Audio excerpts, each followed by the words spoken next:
बिस्मिल्लाहिर्रहमानिर्रहीम अस्सलाम वालेकुम वरहमतुल्लाहि वबरकातुहू।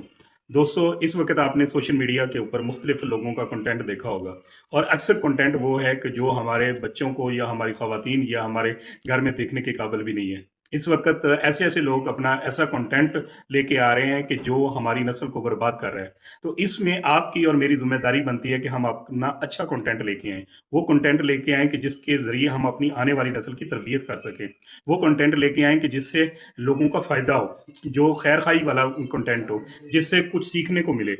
तो वो किसने बनाना है? वो आपने बनाना है। वो उन लोगों ने बनाना है कि जिनको दीन का इल्म है। उन लोगों ने बनाना है कि जो पढ़े-लिखे लोग हैं, जो शऊर रखते हैं, जो साहिब इल्म लोग हैं। ये आपका काम है, ये मेरा काम है। तो इसलिए जब गलत लोग अपने गलत चीज़ों को फैला रहे हैं, तो अच्छे लोग क्यों नहीं मार्केट में आ रहे? अच्छे लोग क्यों नहीं अपने आप को लोगों को अपनी पहचान बना रहे? अच्छे लोग क्यों नहीं अपनी अच्छाई वाली चीज़ें लोगों के सामने क्यों नहीं पेश कर रहे? तो ये आपका काम है, मेरा काम है कि हमने सोशल मीडिया को के ऊपर एक अच्छा कंटेंट लेके आना है।